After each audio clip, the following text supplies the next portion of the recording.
Meus amados irmãos, a paz do Senhor, já quero louvar a Deus pela sua vida, também pela vida do nosso superintendente, presbítero Tomás, e pela vida do nosso pastor Alvani.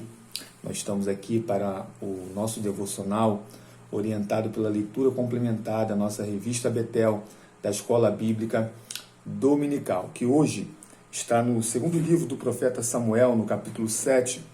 A leitura que será feita é do verso 1 ao verso de número 7, que diz assim: E aconteceu que, quando o rei Davi já morava em seu palácio, pois o Senhor lhe tinha dado descanso de todos os seus inimigos ao redor, o rei disse ao profeta Natã: Veja, estou morando num palácio feito de cedro, mas a arca de Deus se encontra numa tenda. Então Natã disse ao rei: Vá e faça tudo o que estiver em seu coração, porque o Senhor está com você. Porém, naquela mesma noite, a palavra do Senhor veio a Natã, dizendo: Vá e diga ao meu servo Davi: Assim diz o Senhor: Você quer edificar um templo para a minha habitação.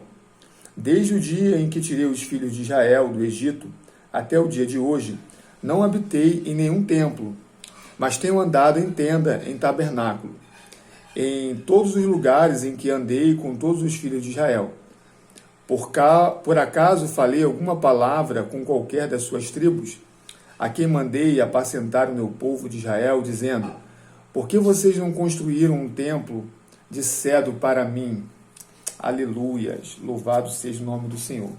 Meus irmãos, nós estamos nos preparando para a lição de número 1. É a primeira lição do terceiro trimestre, que iniciará no próximo domingo.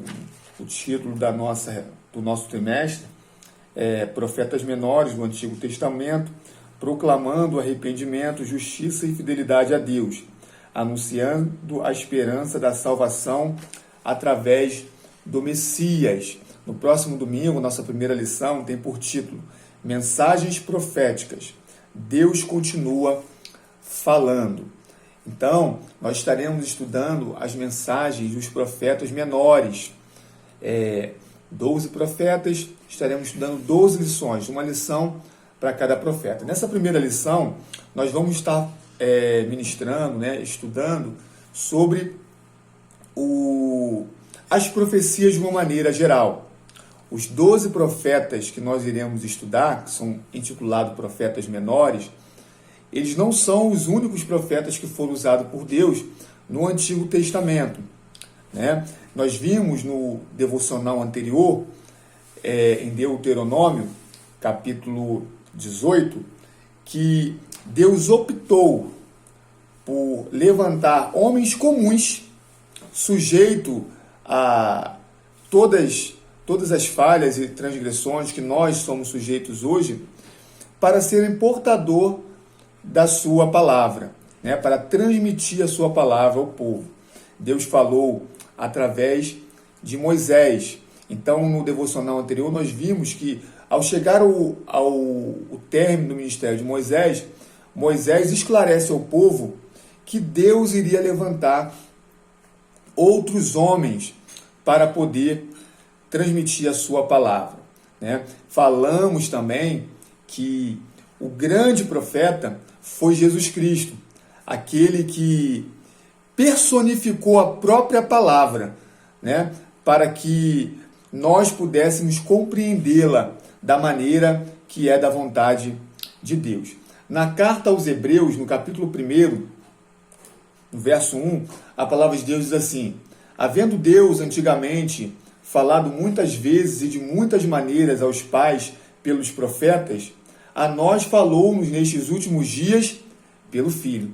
Então aqui confirma o ministério profético de Jesus Cristo e também a validação no Novo Testamento das palavras proferidas pelos profetas do Antigo Testamento.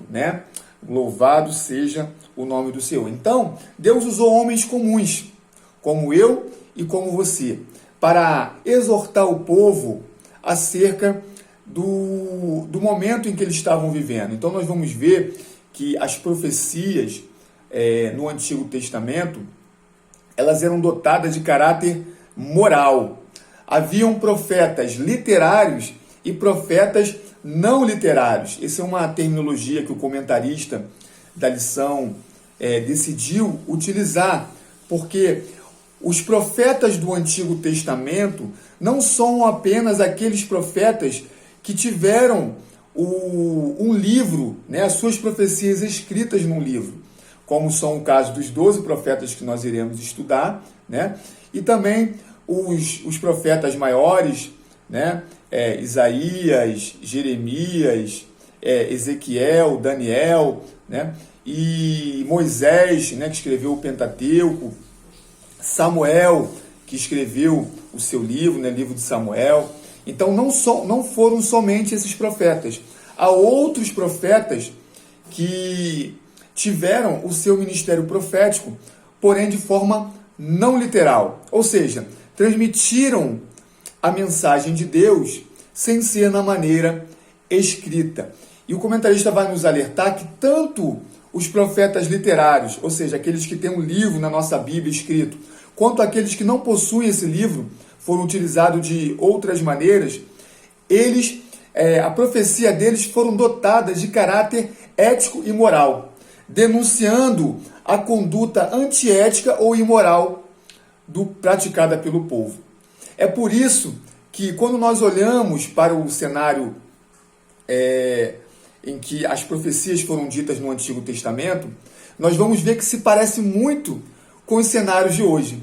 Então, nessa lição, nesse trimestre, nós vamos estar estudando, vamos estar vendo que as profecias do Antigo Testamento continuam sendo aplicadas aos nossos dias atuais, porque nós carecemos das mesmas orientações que aquele povo daquela época. Então, no texto que nós lemos, é interessante, nos chama a atenção, porque Deus levantou homens em cenários diferentes, com características diferentes, com culturas diferentes, com níveis intelectuais diferentes, para serem portadores da sua voz, da sua palavra. E assim Deus faz ainda nos dias de hoje. Nós temos na alta cúpula do nosso país homens que Deus tem utilizado para anunciar a palavra, para denunciar o pecado e a corrupção. E também temos homens mais simples que não vão levar a sua voz às autoridades, às grandes autoridades nacionais, mas que são utilizados por Deus para falar à sua comunidade. E isso é lindo, né? É a manifestação da multiforme sabedoria de Deus. Então Deus usa aquele que é mais eloquente, mais refinado, né, nas suas palavras, e também usa aquele que fala mais rasgado, né, aquele com sotaque mais interiorano, né, porque a palavra de Deus precisa chegar a todas as esferas da sociedade. Então, nos próximos devocionais, iniciando pelo de hoje, nós vamos ver características de alguns profetas que Deus utilizou no Antigo Testamento. No texto que nós lemos, nós vemos uma profecia do profeta Natã, que profetizou no tempo do reinado de Davi, né? Eu separei aqui, o profeta Natã, ele foi instrumento de Deus durante o período do rei Davi e do rei Salomão. Tem algumas passagens bíblicas que mencionam o profeta Natã. Ele é mencionado no segundo livro do profeta Samuel, no capítulo 7, que nós lemos agora, e também ele é mencionado mais um pouquinho à frente, no segundo livro do profeta Samuel, mas no capítulo 12, quando ele vai advertir Davi sobre o adultério que ele havia cometido com Batseba. E ele também é mencionado como conselheiro de Salomão, no capítulo 12 do segundo livro do profeta Samuel. E essa passagem que nós lemos, ela é repetida no primeiro livro das Crônicas, ou seja, ela também é narrada no primeiro livro das Crônicas, no capítulo 17, do 1 ao 15, que também vai mencionar o profeta Natã. esse texto que nós lemos, queridos, ele é de uma proeminência, de uma importância muito grande. Por quê?